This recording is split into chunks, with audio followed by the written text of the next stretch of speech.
Hi, this is Sandra. I am back again. My previous video, the sound was horrible, so I have re-recorded the live. So hopefully this is better and you can hear me well.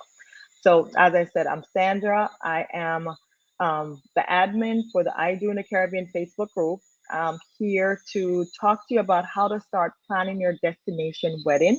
I know it's very challenging when couples are thinking about getting married in a foreign destination to plan a wedding, especially as you said, it's in a foreign location. They've never done one before. They don't know how to get started. So I am here to kind of guide you through that process, and hopefully you can take away something from here that can actually help you get started. So let me start the presentation. So as I said before, I am the admin for the I Do in the Caribbean private Facebook group, and that Facebook group is for couples who are looking to get married in the Caribbean or Mexico, and is looking for more information to help them with that process. So in that group, I share, information on tips on, planning your wedding, as well as give them information on different resort, different wedding packages, just to help them along. And if they really need more help and they don't know where to start, they can actually contact me and we can schedule like a consultation in which I can see if my services is a good fit for them, and then we could work together to help plan your wedding. But in the group, there is no pressure. I'm just here to give you information. If you have any questions, you can leave me a comment and I'll answer you. So, as I said, I had my destination wedding about 7 years ago. So I really know what it's like when you're planning a wedding and you've never either seen the location or been there before. So I understand being stressed, overwhelmed, especially if you're working full time and try to doing this wedding planning on the side, and you have people asking you a whole bunch of questions. So, I know what it's like. So I'm here to kind of just walk you through that process, and hopefully, it can help you at least get started. I also want to say that I'm actually here on the island of St. Lucia. I've been here for about 6 weeks. So, as I said, I'm working remotely. So, I am your travel agent in destination. If you're looking at St. Lucia as your place to have your destination wedding or honeymoon. St. Lucia is a definitely a unique island. It's not like, I'm from Jamaica. It's definitely not like Jamaica. It's a little bit different, a little bit more laid back. But and the resorts they have are a lot more boutique. They're definitely for honeymooners, for there's some for family, but they're more for honeymooners or couples who are looking to have a vacation, whether it's wellness, whether it's adventure, romantic. This is a very island that's been voted numerous times as the best honeymoon destination or best place to have your destination wedding. So if you need more information on St. Lucia, please reach out to me. I'm here on island, so I can, do a drive by any resort you want, or I can give you more information. So please keep that in mind if you're looking, if you're in the process of having a destination wedding and you're looking for someplace to have it. The challenges of having a destination wedding, the first thing I have to say is the current economic condition makes it kind of hard to plan a destination wedding because things are costing more. You want to have this wedding in a foreign destination. You're not sure if your guests will be able to afford to attend your wedding. And, as I said, it's in a foreign destination, to actually giving up control, meaning that you're not going to be there to watch to make sure things are going to be the way you envision it. So you definitely have to trust that the wedding department in destination is going to execute your vision the way you see it. So definitely you have to be able to give up some control, and also the stress of trying to get all your guests booked and in destination for your wedding can be very overwhelming.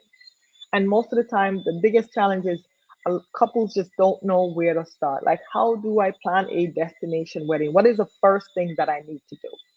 And I guess the first thing I would say is for you to have a realistic budget. Not having a budget meaning that you're shooting yourself in the foot. You cannot plan anything if you don't know how much you have. Because it's going to determine the resort. It's going to determine the destination. Not all destinations are created equal. If you're planning a wedding in the Dominican Republic, in Mexico, it can be definitely cheaper because any one of those, Mexico or DR, because there's so many resorts that are from low budget to high budget that you can pick from, that you can find something that fits your budget. But you have to have a budget. If you don't have a budget, I mean, you're gonna shoot, as I said, you're gonna shoot yourself in the foot because you're not gonna know which one will work for you because you're just not gonna know. So having a budget is definitely key to start planning for your destination wedding. You think about the resort accommodation, how much it's gonna cost you to stay at a resort, how many nights you're gonna be staying. If you're doing a legal wedding, you have to get there 3 business days before. So you have to be on resort about 7 days. So think about how much does it cost for you to stay on resort for 7 days, the airfare and transportation when you're in destination, what the wedding package is going to cost you, all the wedding extra, because as I said, most wedding package does not include decor. They don't include photographer, videography, DJ. Those are extra stuff on top of the wedding packages. The wedding attire, how much it's going to cost you to get the wedding dress, to get everybody's, suited up for your wedding. And then are you going to plan any excursion? Are you going to buy welcome bags? So these are all the things you need to think about and put some numbers around so you know what you're working with. Because if you don't have a budget, I'm not sure if you can really start planning your wedding. And the next thing you're gonna do is pick the date. A lot of people are stuck on a date because that's the date that they want to get married. So that's good. If you know your date off the bat, that is great. But there's people who really don't care what date it is, as long as they're doing it in the Caribbean. So definitely when if your dates are open, it's easier to kind of find where it's better budget wise to do your wedding. So to me, the prices tend to be a little bit cheaper during the fall, right after kids go back to school in September. The prices drop in fall. I mean, try not to pick days around the holidays because they tend to be more expensive, whether it's Christmas, Halloween, any kind of Memorial Day, any kind of President's Day, Valentine's Day, Easter. It's just going to be a little bit more because it's a long holiday. People want to get away. Prices are just a lot higher during that time. And be flexible. Always have a backup date because if the date you want is not available, maybe the day before, the day after can be available. So try to be flexible with the dates that you're picking and pick more than one date. And days of the week, when you're getting married in the Caribbean, really doesn't matter whether you're doing a wedding on Monday or Tuesday or Wednesday. You're in the Caribbean. Every day is a holiday as far as I'm concerned. So don't be so caught up that it has to be a Friday or it has to be a Saturday. The only date I probably wouldn't pick is a Sunday because if you're doing a legal wedding, most resort might not do a legal wedding on a Sunday. So that's the only date I would say probably take off the list, depending if you're doing a legal or you're doing a symbolic wedding. And also on top of that, I didn't say that, but if you're planning a destination wedding, another thing to think about is what type of wedding ceremony are you gonna have? Will it be a legal wedding in that destination, or it will just be a symbolic, just exchanging vows, but it's not legal? So that will also determine if you pick Mexico, it's going to cost a little bit more because you're going to need blood work. You need to get there 3 days before. You need witnesses. You have to translate all the documents from English into Spanish. So it's just a lot more. It entails a lot more to get married in a Spanish speaking country. The legal wedding will be in Spanish. So something to think about when you're picking your days and picking a destination. If you're doing a legal or a symbolic wedding, that is definitely something that you need to think about ahead of time. If you're gonna just go to the justice of peace here, get legally married here, and just do a symbolic wedding when you get to destination. That makes it so much easier, especially when you're doing a Spanish speaking country. You pick your the date. Now you have to pick the destination. How do you pick the destination? What destination is calling you? Is it someplace you've been before? Is someplace you said, I want to get married in Jamaica and that's it? There are a lot of people said, I just want to get married in Jamaica, period. There is no question about it. So some people already have the destination locked in because they know that's where they want to get married.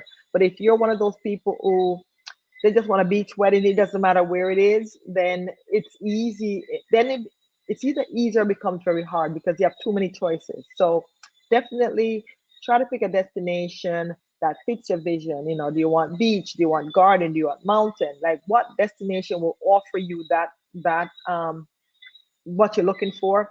And then I would say, look at the variety of resorts that's available. Like, I like to suggest all-inclusive resort because to me it just makes it easier to plan in the all-inclusive resort.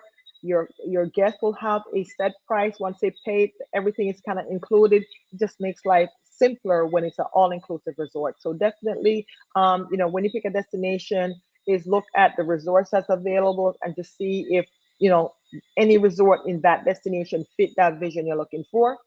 Also, look, is it easy to get to that destination? Like, is there multiple flights, multiple non-stop flights? Because I don't, I'm one of those people. Most time I'm flying from New York. I do not want to stop over in Florida before I get to destination. It just takes longer and it kills your whole day.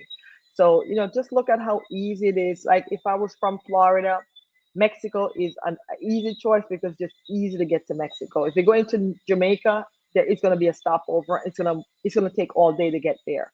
So, think about how long it's going to take for your guests to get to that destination because then they're going to need like 4 nights, one night, one day to travel, the next day to return home, and just 2 days on resort. So, think about that. And then think how affordable it is in that destination. Not all destinations, as I said, are created equal.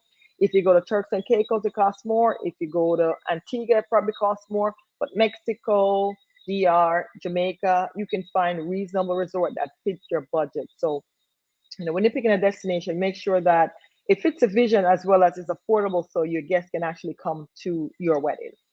And I would say review the wedding packages. Not all wedding packages by each resort is created equal.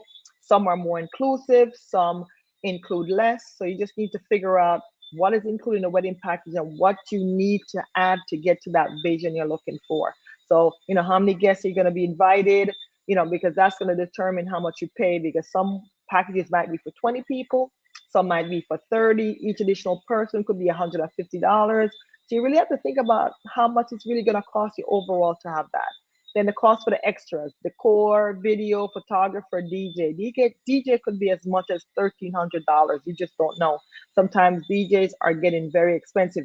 When I did my DJ, I think it was $200 an hour, so it was $600. So now the price has actually doubled.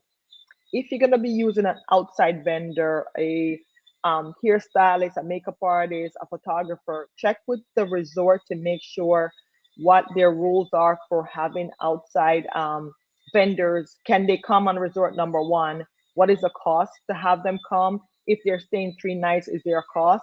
If you have guests who are not staying at the resort where your wedding is, what is the cost for your guests to come on property to attend the wedding? So these are little things you need to think about and have an idea of what the cost is going to be because that is really going to help you plan for your wedding. Resort room availability. Now that you found the destination, you found the resort, your wedding date is available. Do they have rooms available for your guests? If you're doing a big wedding party, not all resort can accommodate 50 rooms, 60 rooms. You have to make sure you're picking the right resort that will accommodate the amount of guests that you're going to bring.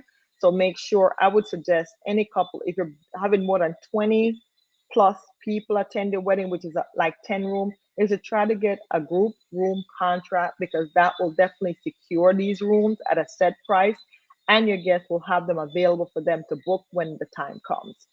And then, room costs can be higher. So definitely you want to make sure you lock it in as soon as possible so the rate doesn't fluctuate and you don't have the rooms available for your guests. And then the next thing would be send out the save the dates. But before you do that, I would say just make sure your wedding date is secured and deposited, meaning that it's confirmed with the resort. Um, your resort is secured. You don't want to, have to change in the middle of everything, and make sure that you have rooms available for your guests to book before you send out save the dates. If you're doing a group contract, make sure whoever is organizing the contract, any travel professional that's doing that for you, their information is on there. If you create a wedding website, if you create a Facebook group, make sure the information to book the room is included because you don't want your guests to book outside the group, because that would just, then you have to find a way to control that. How do you know who has booked, who hasn't booked? The best way is to get this contract and everybody book their room through one person. So at least you keep track of whoever is booking the room. It just helps keeps you organized. So, things to do, I guess, is to start planning early, do as much research as you can. And then when you have everything finalized, I would say notify your guests ASAP. You want them to have at least 6+ months notice so they can book their room and pay for it in time to attend your wedding. Have a realistic budget, because not having the budget means you really don't know where you're starting. And if all fails, hire a destination wedding planner specialist like myself that can help you through this process and get you to where you need to be.